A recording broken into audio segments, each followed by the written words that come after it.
চলো আজকে একটা অন্যরকম ব্লগ শেয়ার করি। এখন তো বর্ষার সিজন, মানে কদম ফুলের সিজন। তো বিকেল বিকেল চলে গিয়েছিলাম কদম ফুলের রাজ্যে, অর্থাৎ বলতে পারো গ্রিন মডেল টাউন। কদম ফুলের রাজ্য বলবো না, বাট একটা গাছ ছিল, এত পরিমাণে ফুল হয়েছে মোটামুটি রাজ্যেই বলতে পারো।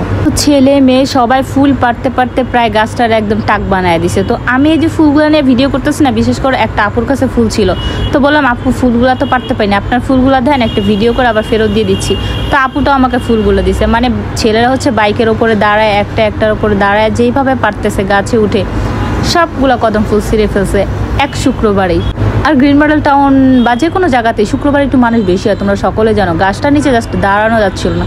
তো আমি না কদম ফুলের ওইখানে ঘোরাফেরা করে সন্ধ্যা চলে গেছি গ্রিন মডেল টাউনের ভিতরে। নতুন করে এখন চালু হয়ে গেছে সুইমিং পুল। তো সুইমিং পুলের পাশাপাশি রেস্টুরেন্টও।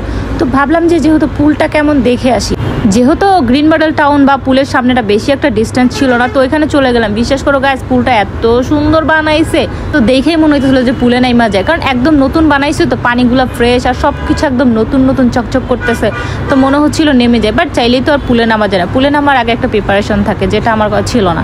আর সত্যি কথা বলতে পুলের সব কিছু আমার অনেক ভালো লাগছে, বাট একটা জিনিস ভালো লাগে না, সেটা হচ্ছে অ্যামাউন্টটা একটু বেশি, জনপ্রতি 500 টাকা 800 টাকা, খুব বেশি। যাই হোক, তারপর ওইখান থেকে আর পুলে না নেমে বাসায় চলে আসলাম। আসার পর সন্ধ্যা আম্মুকে নিয়ে আর তাজুকে নিয়ে নিচে নেমে গেলাম। চলে গেলাম শনি একরা যে আম্মুকে একটা সবসময় একটা জুস কিনে দিই, একটা পেঁপের জুস কিনে দিচ্ছি। আর তাজুর আর আমার জন্য পিজ্জা নিয়ে নিয়েছি। সব পিজ্জা খায় আমরা আবার চলে আসছি 8টার মধ্যে বাসায়। তারপরে দেখো বিড়ালগুলা কি দুষ্টামি করতেছে। তারপর হয়ে গেল সকাল ভাই, এখন তো বর্ষার সিজন, ওয়েদার একদম ঠিকঠাক নেই, এই ঝড় এই বৃষ্টি। তো দেখো কি পরিমাণে বৃষ্টি হচ্ছে। তো সকাল উঠেই দেখি কি অবস্থা, দেখি ফুল টুল ছিঁড়া। ভাবলাম যে একটা ভিডিও করি, দেখি কেমন লাগতেছে। সো এমন বৃষ্টি ভালো লাগে, কিন্তু এত পরিমাণে বৃষ্টি একদম অতিরিক্ত খারাপ লাগতেছে। রাস্তাঘাট শুকানোর আগে আবার ঝুম করে চলে আসতেছে। এই ছাতা নিয়ে বেরোচ্ছি, এই বৃষ্টি এই নেই।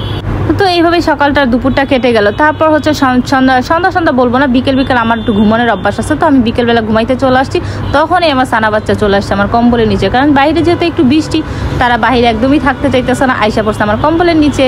তো দেখো কত পরিমাণে দুষ্টু।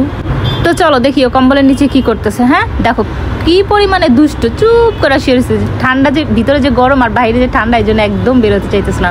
তো আমি ওরে বের করিনি, ওই দেখো। বাট একটু কম্বল লৌচা করলে একটা দৌড় মারা, এমনি চাটকায় রাখি থাকে, এমনিতে প্রচুর দুষ্টমি করে। তো হয়তো বড় গরম লেগে গেছে, এই জন্য সাইডে আমি ওকে ডিস্টার্ব করতেছিলাম, তাই ও কম্বলের নিচে ঘুম আসবে না, পাশে গিয়ে শুয়ে পড়ছে।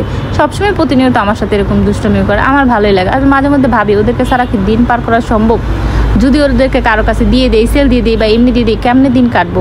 বাট কিছু করার নাই, চাইলেই তো অনেক বাচ্চা পালা যায় না, অনেকগুলো থাকতে নাই হয়ে গেছে। তো দেখো ফাইনালি একটা চলে গেছে, আরেকটা আসছে, একটার পর একটা দুষ্টমি করতেই থাকে। তারপর আবার ওই পাশ থেকে তার মনে মুড সুইং হয়েছে, সে আমার এখানে ঘুমাবে। তারপর এখানে আসলো, তারপর তাকে একটু আদর করলাম।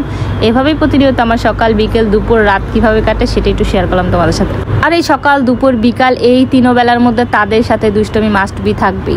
তারপর আমরা লম্বা একটা ঘুম দিয়ে উঠে গেলাম সন্ধ্যার কিছুক্ষণ আগে। তারপর আমরা চা খেয়ে নিলাম বিকাল। তো ওর চাটা ফ্লোরে দিতে, আর আমারটা হচ্ছে কাপের মধ্যে, কারণ ও ফ্লোর ছাড়া খেতে পারে না। সেভ ডিওন, আজকের ব্লগটা এখানে শেষ। আমি 24 ঘন্টা কি করি তার একটু 50% অংশ বলতে পারো তোমাদের সাথে শেয়ার করলাম। সো আল্লাহ হাফেজ।